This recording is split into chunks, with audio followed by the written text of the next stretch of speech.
Okay, so this is with regard to the language problem that India faces on the issue of language.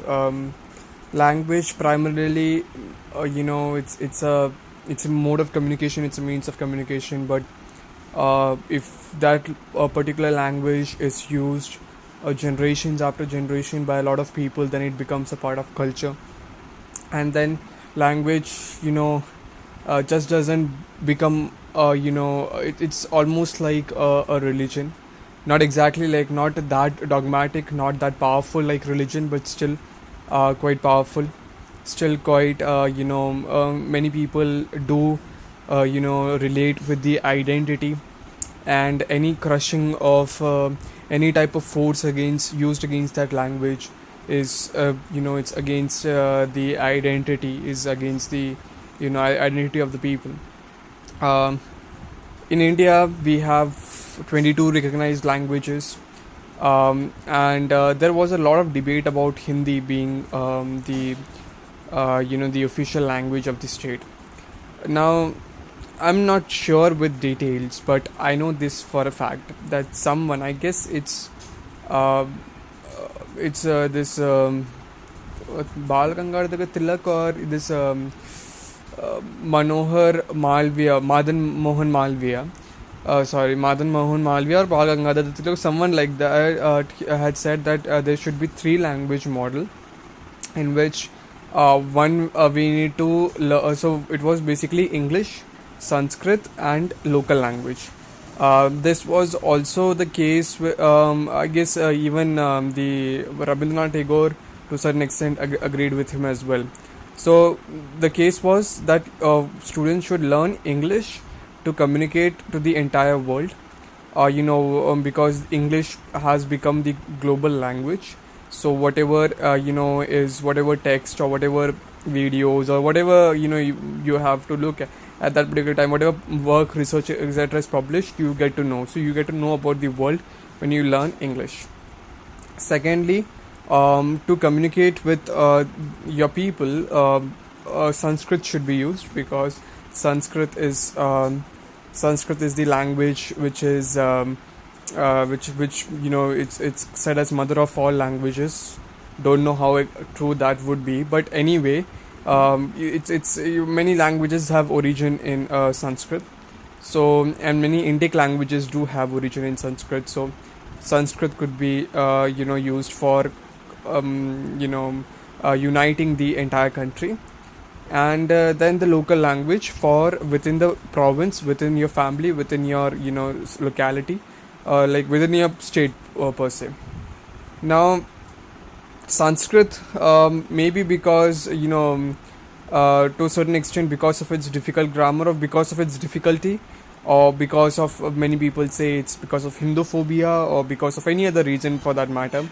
One of the reason that people think that those who want to revive Sanskrit want to revive because they want to make sure that people read the scriptures in Sanskrit, because many of the Hindu scriptures are written in Sanskrit, and people think that that's in that particular language. If you read the scriptures in that particular language, that's the best read that you could give to those scriptures.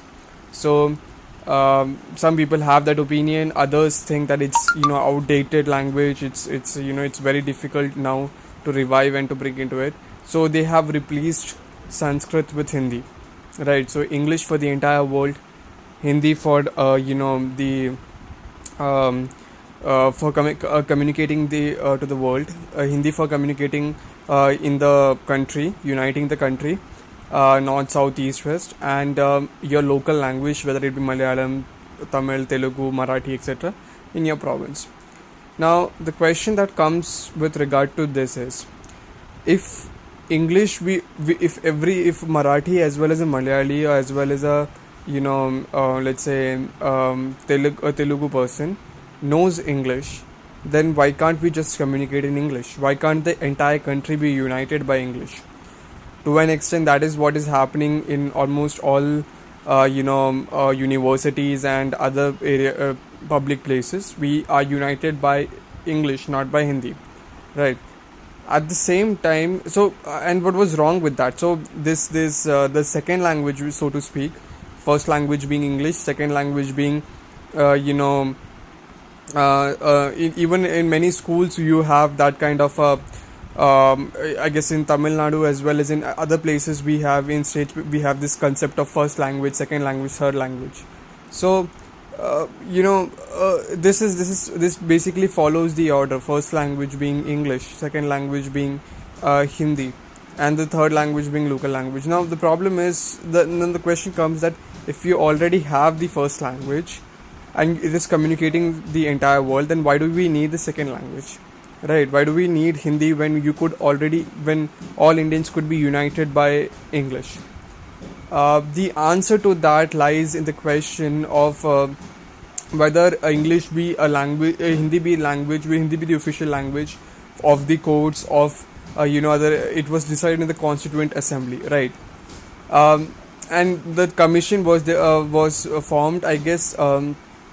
K.M. Munshi, as well as one Tamilian, I guess. He was from Tamil Nadu. He was representing Tamil, you know, the Madras presidency, so to speak. I exactly don't know the name of the person. These two guys were having, heading a commission, and they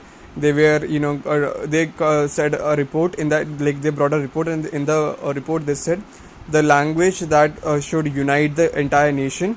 So first of all, they said that it's after so many years of colonization, almost all of us might agree that the language that should unite the nation should be a language which is having an Indian origin. So that is basically the reason why. And once you have that, then people thought that, yeah, definitely then Hindi would be the language, because Hindi was among the Indian languages, Hindi was the most spoken language. So so for around 40 percentage of people speak Hindi, and therefore Hindi became the national, the official language of the state. um, so if you look at the fact, the fact is this: English was opposed, even though almost all of the Constituent Assembly members spoke in English. There was a tussle in Constituent Assembly as well, with regard to, like, some members were prevented, like some members had said that, if you are speaking in this Constituent Assembly for India, then you have to speak in Hindi. You cannot speak in your English, because so English always represented especially at that particular time, a language of colonizers, right? And this hatred towards English was always there.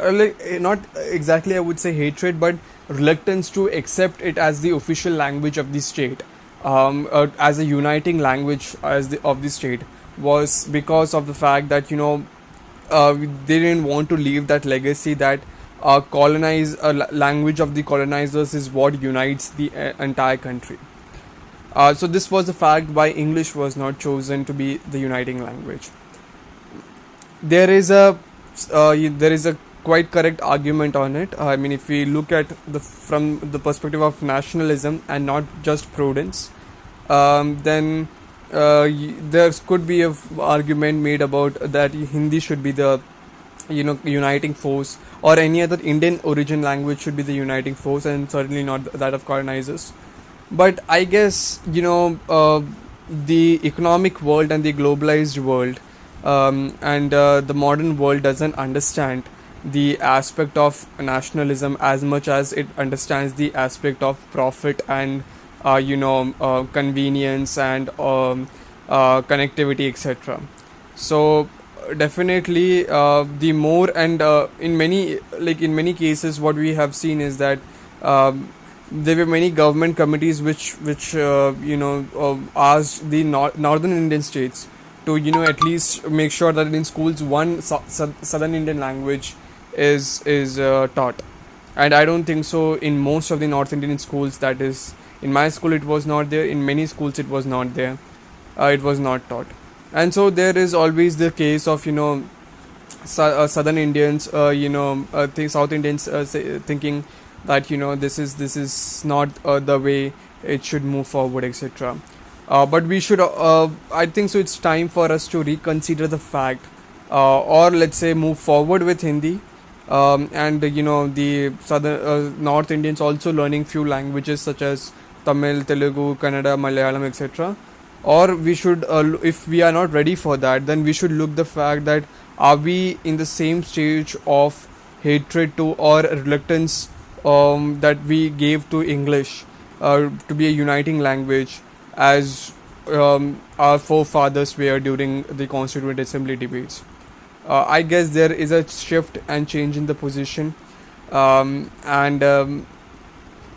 we should think about it. We should, in my opinion, we should look forward to that, because this is a time when we need to be really connected with, and this is a time when we have achieved growth, and we are moving forward with our economy, and language should never be hindrance for that.